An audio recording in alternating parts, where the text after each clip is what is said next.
What's going on, guys? Ryan here. Getting ready to smoke a cigar right after work, and realized, you know, this channel's called Ash and Oak, and so far it's been a lot of ash and not a whole lot of oak. So we're gonna try some bourbon today as well. I have this Ghostwood. I know nothing about it, aside from it had a really cool bottle, and that's what sold me on it. Bottled by Ghostwood Distilling, Bozeman, Montana. Doesn't say where it's sourced. It doesn't say. It says it's sourced in Montana, so probably not MGP. That's actually really exciting. The other one we have is Joseph Magnus. Guy at the liquor store sold me on this, told me that it wasn't quite allocated, but it was going to be allocated, which I don't think is actually true. I feel like he just said that to get me to buy it. It's a $90 bottle. This one does have a cool story. This is a triple cask finished bourbon. It's whiskey that is aged in a sherry cask, and then another sherry cask, and then a cognac cask before it's bottled. The story behind this one's actually really nifty. 1900s, early 1900s, Joseph Magnus created this whiskey that he called Murray Hill Club whiskey. And it was a whiskey that he named after a gentleman's club. Pretty common back in the 1900s, not as creepy as weird as it sounds. In 1918, Joseph Magnus decided that he was going to get out of the liquor game, which was good because the Prohibition started right after that.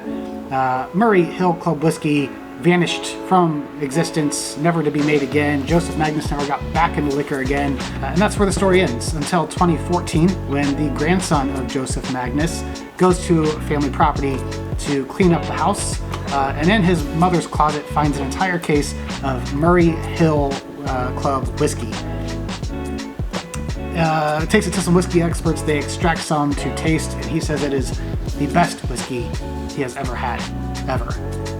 2015, the great-grandson of Joseph Magnus, maybe great-great-grandson, I can't remember, decides that he's going to try to replicate the original Murray Hill Club whiskey. And what we have here is their reincarnation of the Murray Hill Club whiskey from the 1900s. 122 something years later, and here it is in front of us. We're gonna see if it's any good. This is 100 proof, so I'm expecting some burn. This one is 90 proof, also expecting just a little burn. But we're gonna give them both a shot. All right, first we are going to start with Ghostwood. Ghostwood whiskey. It's a blended bourbon whiskey, premium 4 grain. Doesn't say what grains it are, but it is a bourbon whiskey, so it's at least 51% corn. We don't know what the rest is. Let's go ahead and open this up.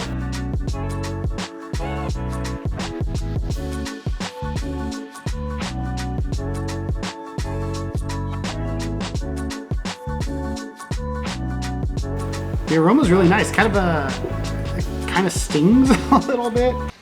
Stings the nostrils in a good way. Yeah. Brian, I'm gonna be honest with you, that smells like pure gasoline.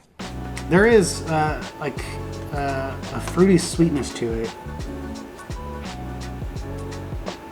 but also like a nuttiness.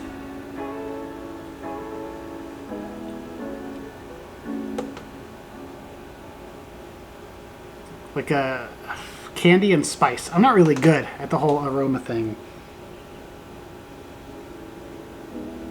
All right, let's give it a taste.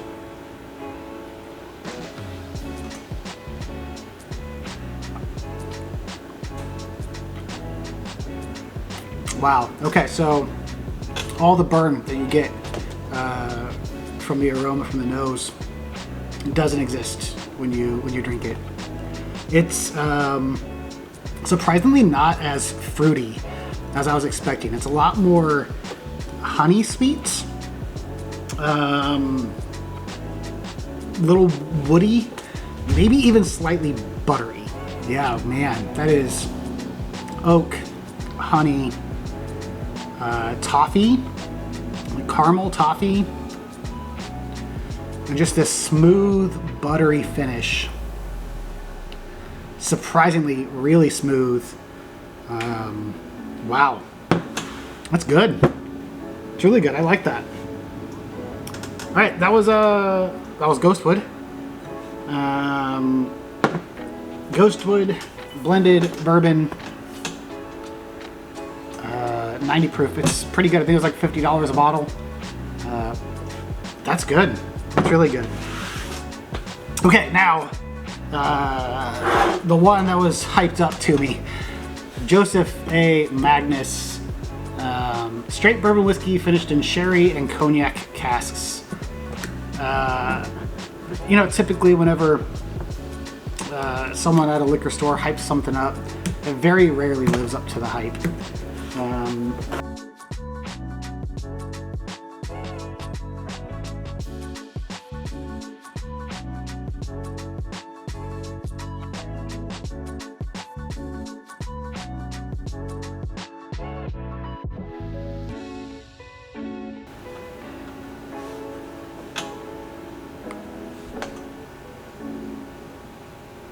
This has less of a burn on the nose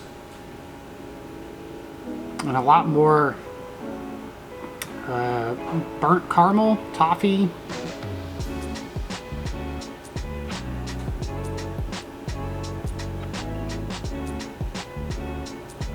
I think the oak is more forward on the nose too. Now this one is sourced from MGP. They won't officially announce where they're sourced from, but looking at it, distilled in Indiana. I mean, finished and bottled by Joseph A. Magnus. So it's MGP product. But I mean, if it's good, it's good, right? I don't hate MGP. A lot of people see MGP and shy away from it. I don't mind. To me, it's all about how you blend it, what you blend it with, the craft involved there. Beautiful looking whiskey. Smell is phenomenal. For being 100 proof, it sure doesn't smell like 100 proof. Let's give it a taste.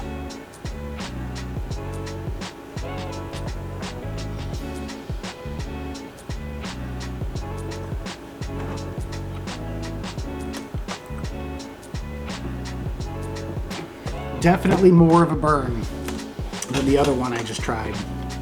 There's a weird dryness that just kind of lingers in your mouth. Almost like when you drink a dry wine. Yeah, there's definitely a weird dryness. It just kind of lingers.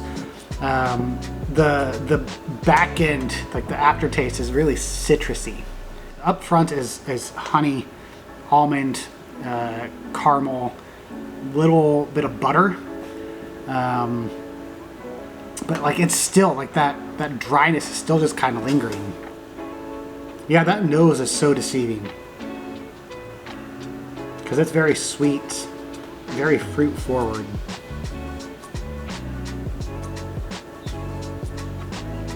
I can't get over that dryness. Yeah, mouth feels kind of weird. It tastes delicious. It's not overly strong. There's just a little bit of heat, a little bit of spice, but it's not overpowering. It's not too much. Very honey forward, a little bit of vanilla oak. Not as fruit forward as the nose, but the mouthfeel, it dries your mouth so much, almost like a really dry wine. It's interesting. Anyway, that's what I got for today. Thanks for watching, much appreciated. If you liked this content, feel free to hit the like button, subscribe, all the things.